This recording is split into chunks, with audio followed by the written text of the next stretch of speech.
Bem-vindos a mais uma aula da Escola Bíblica Dominical. Estamos estudando as doutrinas e princípios batistas. Na aula de hoje, estudaremos sobre os acontecimentos finais. João capítulo 11, versículos 25 e 26. Eu sou a ressurreição e a vida. Quem crê em mim, ainda que esteja morto, viverá. E todo aquele que vive e crê em mim, nunca morrerá. A doutrina das últimas coisas, que nós chamamos por escatologia, trata das coisas finais, as últimas coisas. E um dos temas abordados pela escatologia é a morte. Sabemos que a morte ela se apresenta em três aspectos. A morte física, que é a separação da alma do corpo, a morte que todos nós passamos. Hebreus capítulo 9 vai nos trazer de que aos homens está ordenado morrerem uma só vez e vindo após isso o juízo. A morte espiritual é a separação do homem de Deus. O homem, quando está numa vida de pecado, sem a regeneração, sem conversão, através da fé e arrependimento, ele está morto espiritualmente. A morte eterna é a separação do homem de Deus na eternidade, também chamada de segunda morte. É quando nós morremos fisicamente e estamos na condição de mortos espirituais. E aí passamos pela segunda morte. A morte é consequência do pecado. O primeiro homem, Adão, ele pecou e vindo assim toda a questão da morte. O salário do pecado é a morte. Experiência comum a todos os seres humanos, que é justamente a morte, que tanto traz tristeza, angústia a todos os homens. O estado imediato. O que acontece após a morte? A Bíblia não fala sobre a reencarnação. A Bíblia também não fala sobre o purgatório. Mas a Bíblia nos conta duas histórias interessantes. A primeira delas é a parábola do rico e Lázaro, que está descrita em Lucas capítulo 16, versículos 19 a 31, que nos diz: Ora, havia um homem rico e vestia-se de púrpura e de linho finíssimo, e vivia todos os dias regalado e esplendidamente. Havia também um certo mendigo, chamado Lázaro, que jazia cheio de chagas à porta daquele, e desejava alimentar-se com as migalhas que caíam da mesa do rico, e os próprios cães vinham lamber-lhe as chagas. E aconteceu que o mendigo morreu e foi levado pelos anjos para o seio de Abraão, e morreu também o rico e foi sepultado. E no Hades ergueu os olhos, estando em tormento, e viu ao longe Abraão e Lázaro no seu seio. E clamando disse: Abraão, meu pai, tem misericórdia de mim e manda a Lázaro que molhe na água a ponta do seu dedo e me refresque a língua, porque estou atormentado nesta chama. Disse, porém, Abraão: Filho, lembra-te de que recebeste os teus bens em tua vida, e Lázaro somente males, e agora este é consolado e tu atormentado. E além disso está posto um grande abismo entre nós e vós, de sorte que os que quisessem passar daqui para vós não poderiam, nem tampouco os de lá passar para cá. E disse ele: Rogo-te, pois, ó pai, que o mandes à casa de meu pai, pois tenho 5 irmãos, para que lhes dê testemunho, a fim de que não venham também para este lugar de tormento. Disse-lhe Abraão: Eles têm Moisés e os profetas, ouçam-nos. E disse ele: Não, Abraão, meu pai, mas se algum dos mortos fosse ter com eles, arrepender-se-iam. Porém Abraão lhe disse: Se não ouvem a Moisés e aos profetas, tampouco acreditarão ainda que algum dos mortos ressuscite. Então nós vemos aí essa passagem sobre o estado imediatamente após a morte. O que acontece após a morte? Acontece justamente o que está descrito na Bíblia. Que imediatamente após a morte, em estado consciente, o ser humano vai para o céu ou para o inferno, conforme a sua atitude ainda em vida, na terra para com Deus, para com Jesus Cristo e para com a palavra de Deus. Tal estado é eterno e imutável. Isso quer dizer o quê? Que não se modifica após a morte o estado referente à última ação daquela pessoa consciente ainda em vida na terra. Isso quer dizer que orações, missas e qualquer outro atitude ou ato ou ritual que tente modificar esse estado da pessoa após a morte, ela não tem sucesso, porque esse estado após a morte é eterno e imutável, não se pode mudar.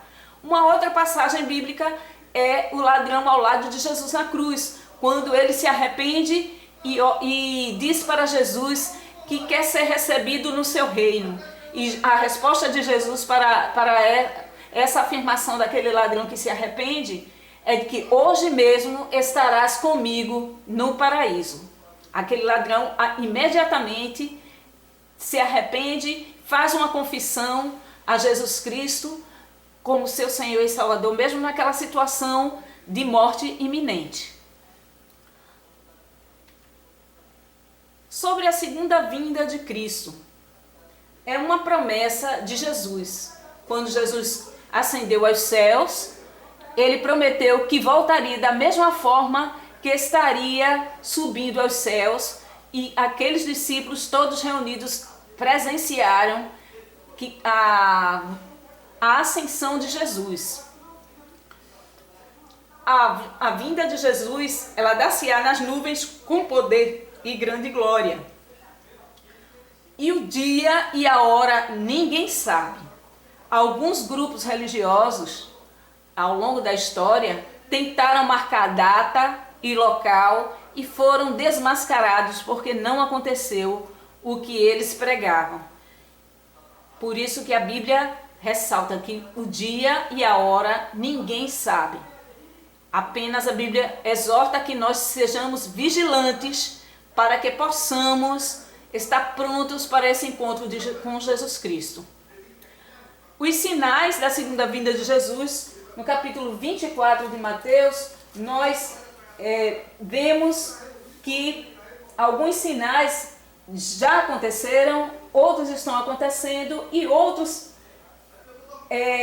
ainda vão acontecer.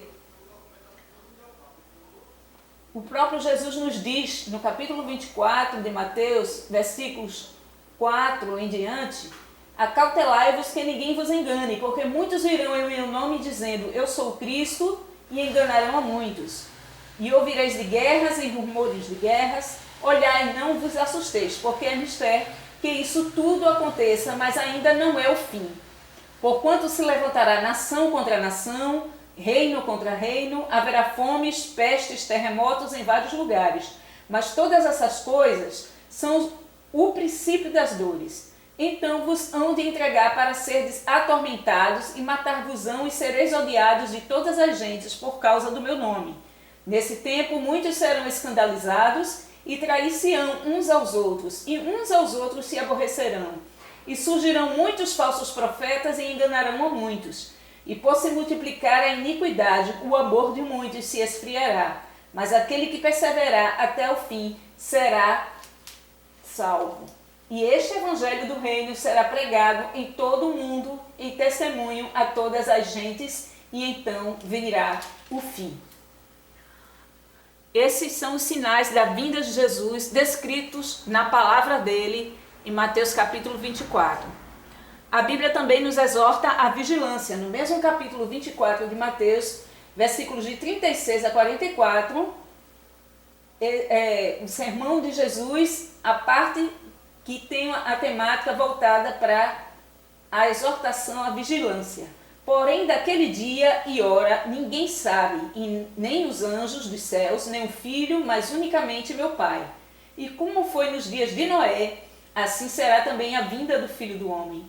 Porquanto, assim como nos dias anteriores ao dilúvio, comiam, bebiam, casavam e davam-se em casamento, até o dia em que Noé entrou na arca, e não perceberam até que veio o dilúvio e os levou a todos, assim será também a vinda do Filho do Homem.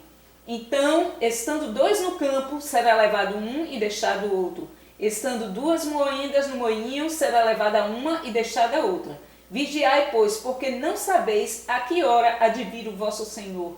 Mas considerai isto, se o pai de família soubesse a que vigília da noite havia de vir o ladrão, vigiaria e não deixaria que fosse arrombada a sua casa.